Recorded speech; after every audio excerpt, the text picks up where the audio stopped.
Então tá, pessoal. Nós vamos começar então essa primeira aula de projetos digitais e microprocessadores, tá? E nós vamos começar fazendo uma breve revisão sobre circuitos lógicos, certo? Então, nós estamos focando aqui em circuitos lógicos combinacionais, mas a gente quer falar desde o início, de onde que surgiram ali, para a gente entrar, começar bem essa matéria, tá bom? Então primeiro, é interessante a gente dar uma olhada nessa ilustração, que ela mostra vários níveis de abstração e síntese que são possíveis, né, na hora que a gente está pensando num circuito, tá? Então, quando a gente está pensando num circuito de larga escala, né, nós podemos pensar, bom, fica inviável eu ter que posicionar cada componente desse circuito, né? Ter que tomar conta de cada transistor e onde que eu coloco cada transistor no silício, tá? Então, o grande sucesso é a gente quebrar essa complexidade em vários níveis, tá? Também não faz muito sentido eu querer escrever uma descrição de altíssimo nível, né, da minha arquitetura, do meu processador, e esperar que vai ser feito um layout, ou seja, uma implementação física otimizada, né? Então, agora, se eu conseguir otimizar cada um dos níveis, né, de alto nível até baixo nível, bom, aí eu vou conseguir ter um sistema que é complexo, mas que ele também seja gerenciável, né? Ou seja, eu conseguir gerenciar essa complexidade dele. E eu conseguir fazer um sistema otimizado, né? Então, vocês devem tá lembrando, né, que vocês já viram sobre portas lógicas, né? Então, aqui esses dois níveis, a gente já falou um pouquinho de máquina de estados, ou seja, um nível ali, um nível lógico, né? Ou nível até de circuito. Agora, nessa disciplina, o que a gente quer é expandir um pouquinho, a gente quer falar de um pouco de transistor e falar um pouquinho, bem levemente, da parte do nível de layout, tá? E a gente depois volta a nossa atenção para a síntese arquitetural, ou seja, para o nível de arquitetura, tá? Então, nós estamos aí fazendo essa cola entre um nível baixo e um nível mais alto, tá? Essa que é a ideia. Muito bem, então, se a gente está falando de que vamos trabalhar com sistemas digitais, né, é interessante falar de onde que surgiu esse sistema digital, né? Por que a gente trabalha com sistema digital se o mundo todo é analógico, né? Então, quando a gente está falando, quando vocês estão falando, a voz de vocês tem uma continuidade, né, no tempo, ou seja, quando vocês estão emitindo som, se vocês pegarem em qualquer momento, o som está lá, né? E quando a gente vai trabalhar com sistemas digitais, nós temos uma primeira limitação, que é, nós vamos ter que converter esses sinais do mundo analógico para o mundo digital. Ou seja, nós vamos perder um pouco dessa continuidade do sinal, tá? Então, o que a gente costuma fazer é um conversor analógico digital, processamos o sistema, o sinal, e depois fazemos um adaptador digital analógico, né, para interagir com o mundo. Então, nós obtemos sensores do mundo, fazemos processamento e depois podemos interagir com o mundo externo, né? Então, quando a gente tem um teclado, a gente vai converter alguns sinais do teclado para sinais digitais, né? A gente pode fazer o processamento, depois a gente pode converter novamente para um mundo mais analógico, né? Por exemplo, um monitor, alguma coisa assim. Ou algum atuador, por exemplo, no motor.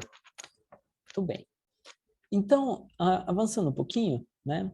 Nós estamos falando em um sistema que ele vai trabalhar com lógica digital, ou seja, ele vai trabalhar com zeros e uns, tá?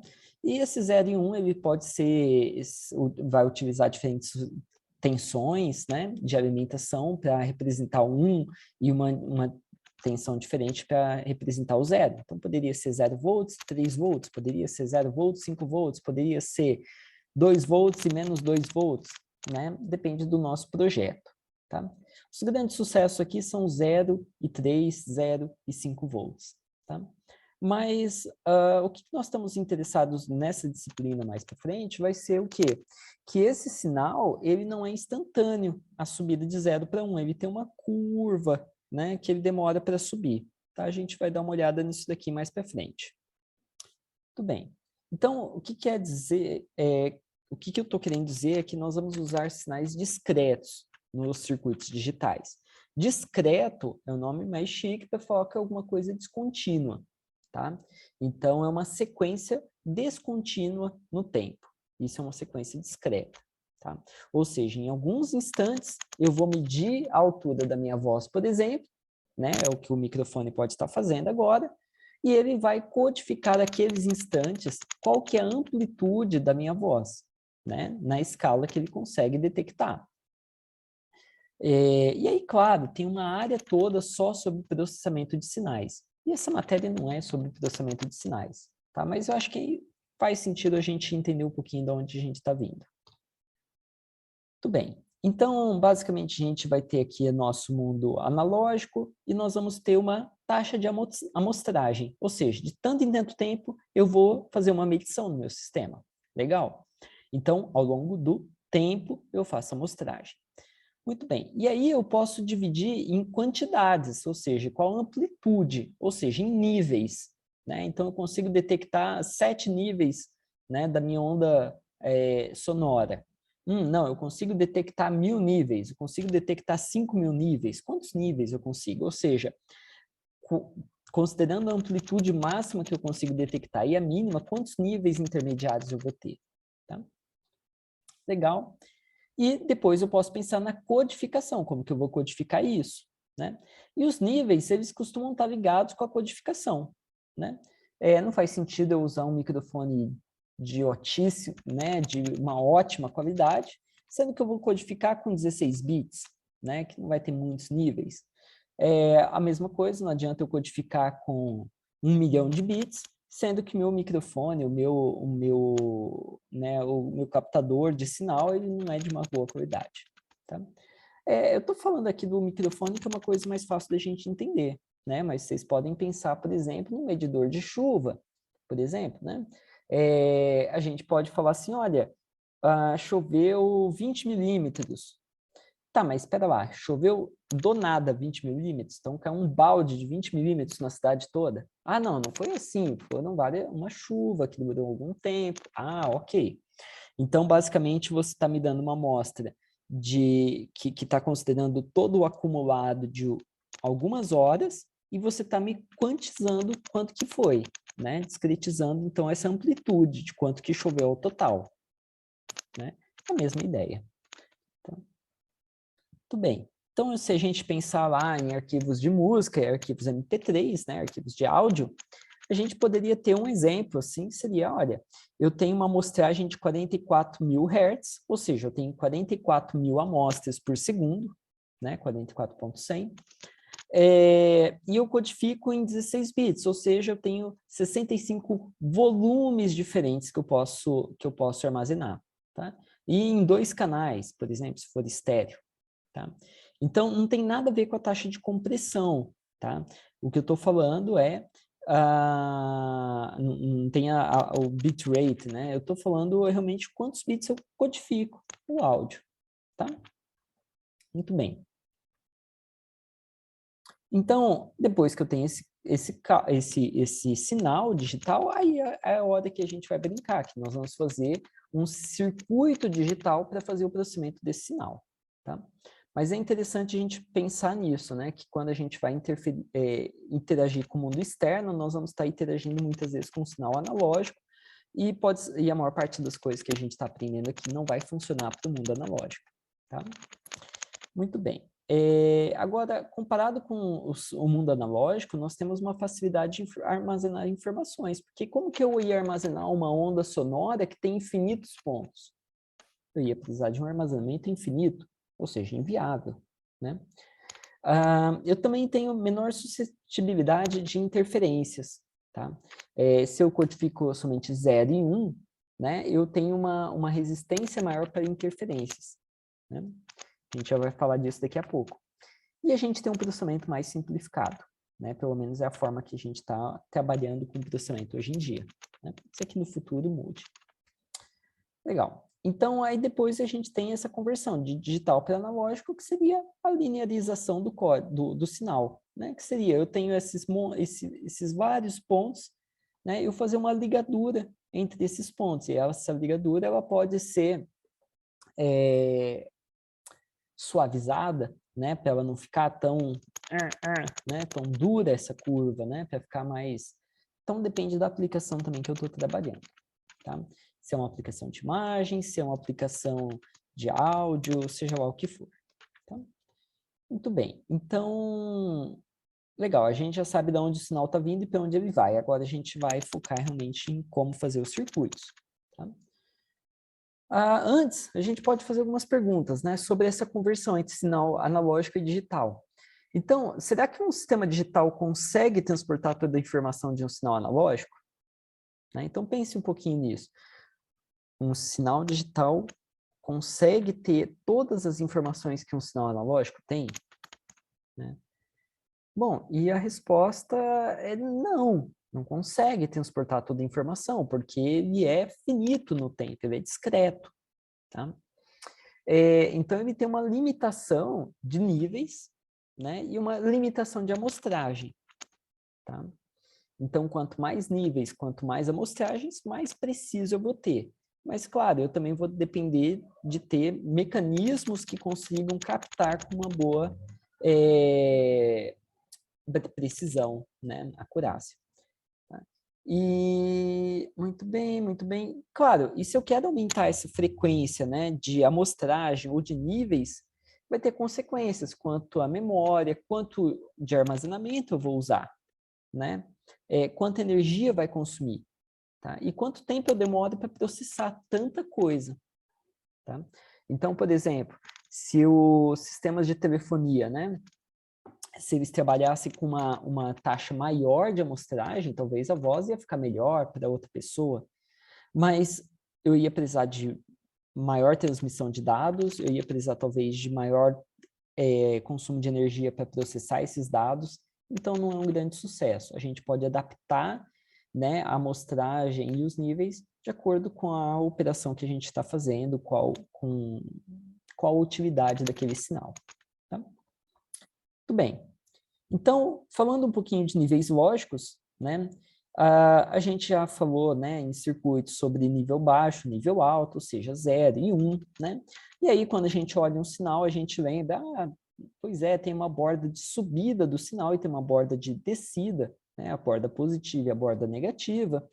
E, claro, tanto faz de onde eu estou vindo, né? Se ele estava em alto, está indo para baixo, é uma borda de descida, tá? Se ele estava embaixo, está indo para alto, é uma borda de subida, tá? Então, muito bem. E os sinais digitais, eles são constituídos desses diversos pulsos, né? De subida e de descida, tá? E vai ficar um tempo no platô, vai ficar um pouquinho lá na planície, tá? Muito bem. E assim, teoricamente, né, o nível de tensão é alto, o outro é baixo, mas no mundo real não é bem isso que acontece, tá? No mundo real, algumas tensões próximas a uma determinada tensão é alta, é determinado como nível alto. Algumas tensões próximas de uma determinada tensão é considerado nível baixo, tá? Então, é assim que funciona na realidade. Então, basicamente, o que nós temos é assim, se aqui for um medidor de tensão, né, um voltímetro, então ele vai falar assim, olha, vamos supor que aqui o máximo seja 5 volts, então até 4 volts eu considero um binário. De 0 volts até 1 volt eu considero zero binário.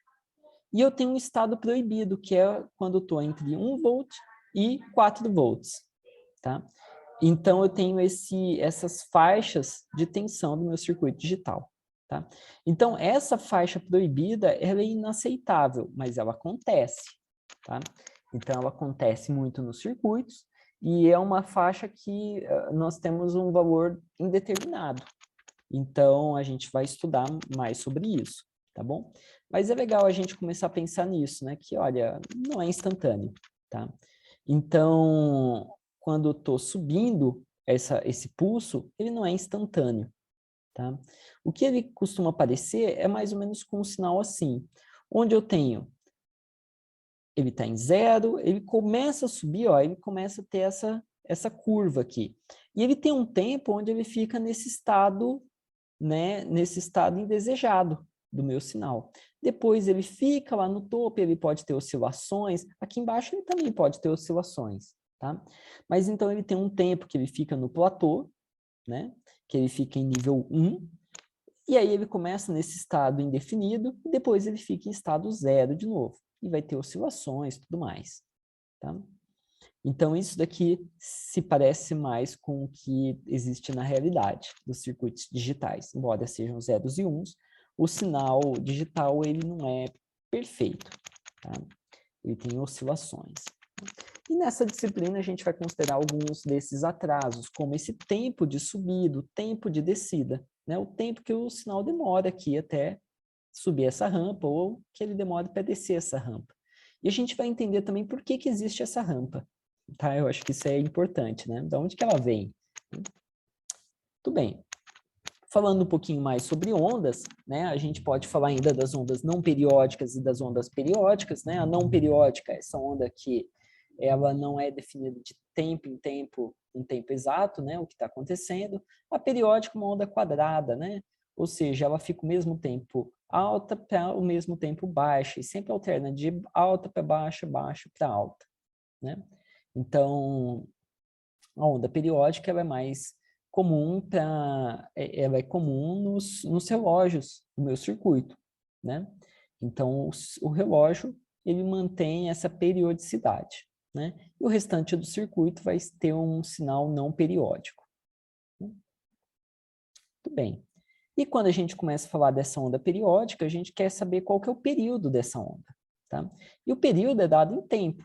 Então, ou seja, quanto tempo demora para ela variar novamente? Ou seja, se ela começou aqui a parte alta, quanto tempo ela demora até voltar na parte alta de novo? Então, esse seria um período. E o período é dado em tempo, em segundo, tá? Na unidade de tempo. Muito bem. Se o período é dado em tempo, eu posso também querer saber qual que é a minha alteração por segundo. Quantas vezes esse sinal alterou dentro de um segundo? Então, eu pego meu relógio e falo, agora, conta aí quantas vezes o sinal alterou. Ah, ele alterou 5 vezes. Se ele alterou 5 vezes em um único segundo, então a gente pode falar que esse sinal é um sinal de 5 Hz.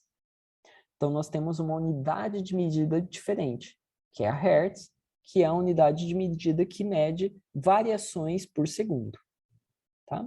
Então, a gente pode falar, então kilohertz. Kilo significa 1000. Então, 1000 oscilações por segundo. Gigahertz significa bilhão, 1 bilhão de oscilações por segundo. Tá? Então, meu processador roda 2 GHz. O que isso significa? Que o clock desse circuito ele varia 2 bilhões de vezes a cada segundo.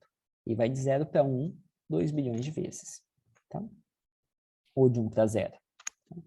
E então, nós temos aqui que, se nós temos um tempo que é meio segundo, 1 sobre meio, né? 1 dividido por meio dá 2, ou seja, 2 Hz. Tá? Então, o tempo, 1 dividido pelo tempo, ele vai me dar a frequência. Tá? Então, consigo derivar um do outro, né? O período da frequência ou a frequência do período. Legal, então uns exemplos, né? Minha onda demora, meu tempo aqui demora 2 segundos. Então, é meio Hertz, ou seja, meia onda por segundo. Ele demora 1 segundo. Então, é 1 Hertz. Ele demora 10 na menos 9, ou seja, demora 1 nanosegundo para completar a onda. Então, a gente está falando de 1 GHz. Então, legal.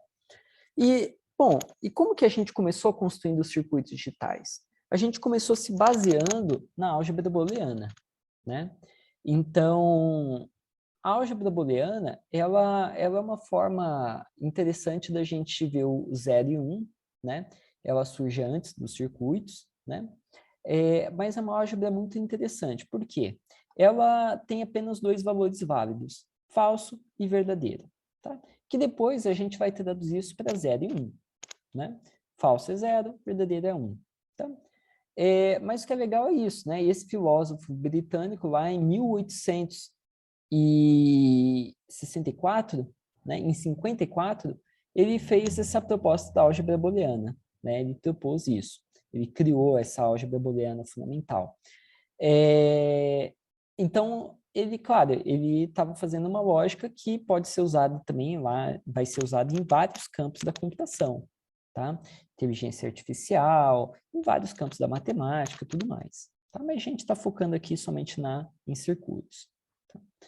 Tudo bem. Então, ela basicamente tem os valores e tem variáveis também, né? Igual na álgebra aritmética que a gente usa, né? A gente, na booleana, vai ter variáveis também. Muito bem.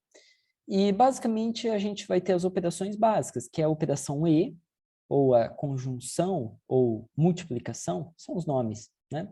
E, lógico, ou lógico, e a negação, tá? Então, tem alguns nomes aqui, né? Disjunção, produto booleano, e várias formas de denotar isso daqui. Então, todas essas formas estão falando a mesma coisa quando a gente está tratando de álgebra booleana, tá? São sinônimos, tá? Muito bem. Cada autor vai usar uma forma diferente, cada professor vai usar uma forma diferente, tá?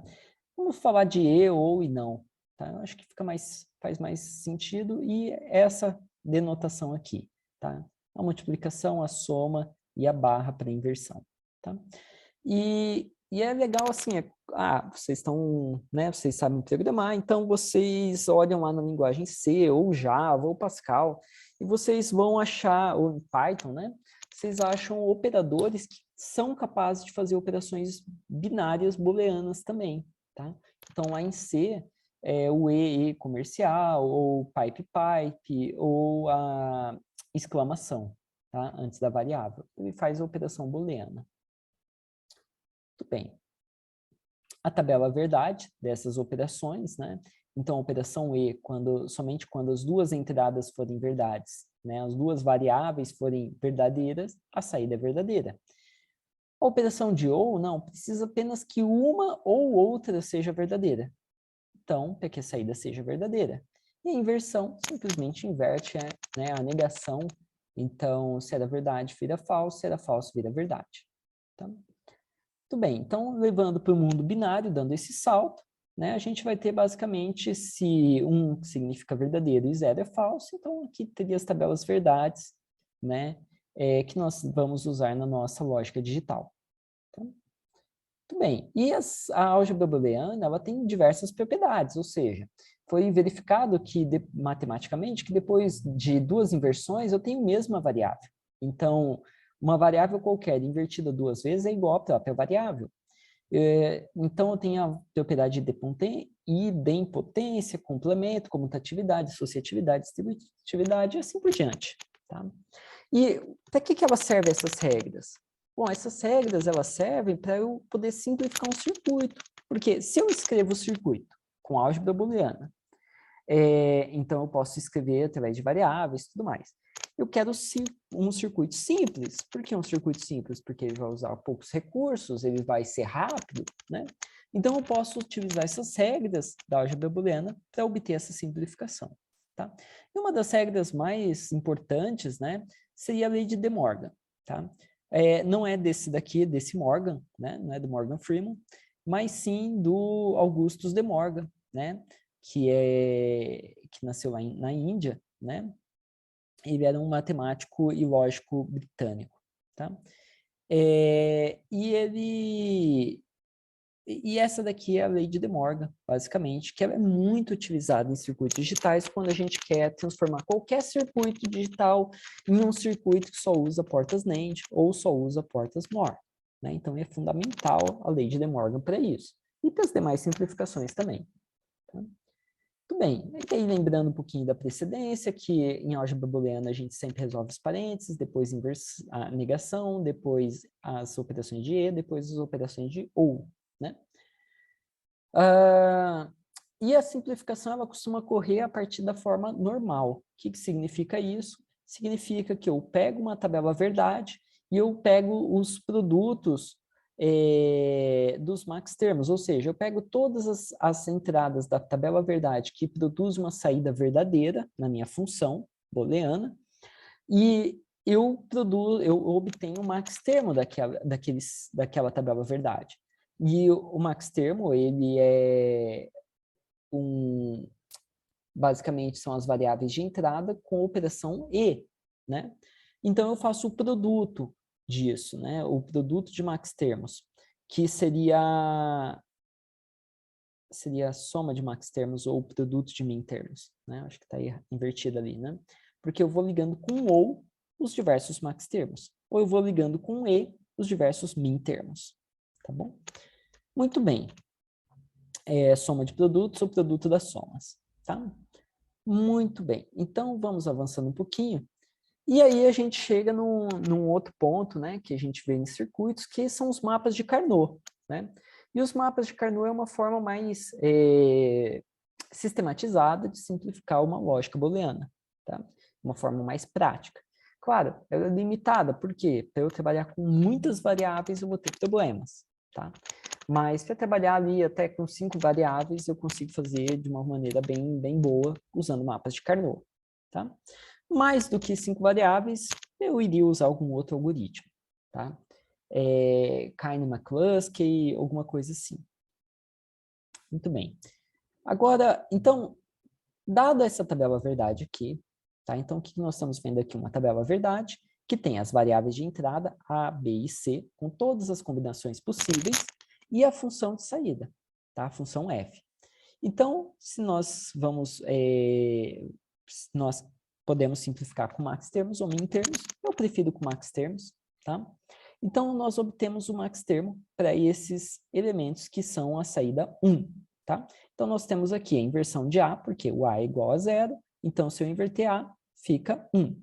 Então, A invertido, e o B já é 1, e C invertido, porque o C está valendo 0, então se eu inverter. Então, olha só que interessante. Se eu inverter o A que estava 0, vira 1.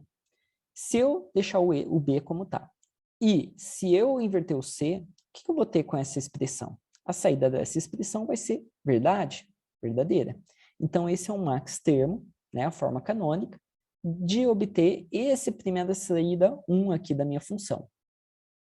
Então, eu posso obter o max termo de cada uma dessas linhas da tabela, verdade, né? E o que eu faço depois com isso?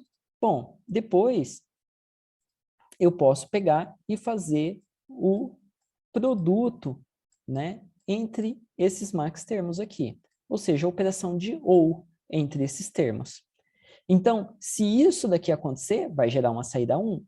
Mas se isso daqui acontecer, também vai gerar. Ou se isso daqui, também vai gerar. Ou se isso, também vai gerar. Tá? Então, essa que é a ideia, né, do max termo com a tabela verdade. Agora, como que isso se aplica ao mapa de Carnot? Bom, o que acontece é, nós podemos montar agora o mapa de Carnot para simplificar essa lógica, né, essa expressão algébrica. Tá? Então, deixa eu fazer um teste aqui. Aqui. Então, eu posso pensar na variável A variável A, ora ela é 1, ora ela é 0, ora ela é 1, e eu vou ter as variáveis B e C. Estou colocando na ordem que fica um pouquinho mais fácil. Então, eu coloco aqui, se o B for 0 e o C for 0, se o B for 0 e o C for 1, se os dois forem 1, se os dois forem 1 e 0. E aí agora, estou montando meu mapa de Carnot, chega a hora de eu traduzir essa tabela verdade para o mapa de Carnot. Tá? Como que eu faço isso? Bom, muito fácil. Deixa eu colocar uma linha a mais aqui, para melhorar um pouquinho meu desenho. E eu vou pegar, por exemplo, esse caso aqui, 0, 1, 0. Então, 0, 1, 0. Esse caso levou a uma saída verdadeira. O segundo caso, 0, 1, 1. 0, 1, 1. Também levou uma saída verdadeira. Terceiro caso, 1, 0, 0. 1, 0, 0. Também levou uma saída verdadeira. E todo 1, 1, 1, 1. Gerou uma saída verdadeira. Então, alguns detalhes aqui que a gente tem que lembrar. O mapa de Carnot, ele usa essa codificação cinza, né? Gray coding. O que significa? Significa que entre cada um desses camaradas, cada um dos vizinhos do mapa de Carnot, das células vizinhas, apenas uma variável pode ser alterada. Então, daqui para cá, apenas o segundo item foi de 0 para 1. Daqui para cá, de 0 para 1. Daqui para cá, de 1 para 0. Tá? Então, essa é a codificação cinza que nós temos que utilizar. Tá? E o que a gente faz agora com o mapa de Carnot? Bom, com o mapa de Carnot, a gente começa a olhar os agrupamentos de uns. Tá? Então, por exemplo, eu vou olhar os agrupamentos em potência de 2. Tá? A gente já pode falar sobre isso daqui a pouquinho. Então, eu vou olhar esse agrupamento aqui. Então, nesse agrupamento vermelho, qual foi a variável que sempre manteve o seu valor e qual variável mudou de valor? Então, a variável A mudou de 0 para 1. Então, basicamente, a variável A não é a que comanda a saída 1 aqui da saída, né? Desses dois pedaços da minha função. Mas quem comanda realmente é a variável B e a variável C. Então, a variável B e a variável C sempre estavam ativas. Então, a simplificação fica como BC. Tá? Muito bem. Eu posso fazer o segundo agrupamento. Então, faço esse agrupamento azul aqui. E, novamente, o que se manteve? O A se manteve. Então, A, só que o A era 0. Então, eu coloco aqui como A invertido. E o que mudou? O B se manteve. Opa, então o B é importante. Agora, o C, ora era 1, ora era 0. Então, ele não é importante para gerar essa saída. Para gerar a saída azul. E, por fim, nós podemos fazer a simplificação desse último camarada, desse último agrupamento que está aqui. Tá? Deixa eu pegar uma outra cor. Então, o agrupamento laranja, né? Como que nós fazemos? Mesma coisa. O que mudou aqui? Bom, o B e o C foi sempre 0 e 0. O A foi sempre 1. Então, fica A, B invertido e C invertido. Então, a soma BC ou A invertido e B, ou A, B invertido, C invertido, é uma simplificação da função f, que gerou essa tabela verdade aqui. Então, em vez de eu usar 16 portas lógicas, 16 operações lógicas, se eu contar todos os inversores, todos os e's e os ou's, dá 16 aqui desse lado. Se eu contar desse outro lado aqui, eu vou ter um e, 2, 3, 4. Uma inversão, então daria 5, 6, 7. E depois 8, quer dizer, 9. Né? Eu vou ter 9 portas lógicas. Tá? Então, eu tenho uma simplificação aí que vai se refletir em portas lógicas quando eu implementar. Tá? Mas a expressão ficou mais simples. Tá? Muito bem. Então, avançando um pouquinho, né? Tá aqui o passo a passo. Tá? Então, a gente vai vendo linhas ou colunas adjacentes. Tá? O que está mudando e o que não está mudando. Tá? Então, a gente começa do maior agrupamento e a gente vai seguindo. Tá? Agora, eu não falei para vocês, né? Pera, e se eu tivesse, vamos supor, né, que eu tivesse, deixa eu fazer um teste aqui. Tá. Vamos supor que eu tivesse o número 1 aqui. Tá? Eu poderia agrupar esse cara aqui nesse agrupamento laranja? Né? Ah, professor, você falou que tinha que ser potência de 2. 3 não é potência de 2. Ah, é verdade. Então, eu não posso. Mas por que eu não posso? Né? Isso que é importante saber. Então, vamos pensar aqui o que aconteceria. Imagina que eu venho aqui e faço esse agrupamento verde. Tá? E aí eu começo na mesma história. Ah, vamos ver o que muda e o que não muda. Então, a variável A sempre foi igual a 0. Então, A invertido. Legal. Deixa eu desenhar um A um pouquinho melhor, né? Que tá complicado aqui. A invertido. Agora, dá uma olhada aqui, a variável B. A variável B, ora ela era 0, ora ela era 1. Então, a B, ela parece que ela não é importante. Se ela não é importante, tudo bem. Eu não vou usar ela. Agora, vamos ver a variável C. A variável C, ora ela é 1, ora ela é 0. Então, parece que ela também não é importante. Então, eu acabei de simplificar o meu circuito para a saída A invertida. Mas a saída A invertida, ela implica que eu teria um número 1 aqui também. O que não é verdade, né? E por que eu caí nesse erro? Eu caí nesse erro porque eu fiz esse agrupamento com 3 elementos, onde eu não consegui separar muito bem o comportamento das variáveis. Então, eu só faço os agrupamentos em potência de 2, porque com potência de 2, pode ser 2, 4 elementos, 8 elementos, 16 elementos. Quando eu faço esses agrupamentos, eu consigo ver com clareza o que está acontecendo. Eu consigo ver qual variável está fixa e qual está mudando efetivamente. Então, nesse caso, onde eu tivesse o número 1 ali, onde está indicado, o que eu teria que fazer? Eu teria que fazer 2 agrupamentos, né? Eu faço o agrupamento laranja e o agrupamento vermelho, que eu acabei de desenhar. Tá? Então, o agrupamento vermelho, o que eu ia ver? A invertido e o que aconteceu aqui? O B mudou, mas o C sempre foi constante. A invertido e C.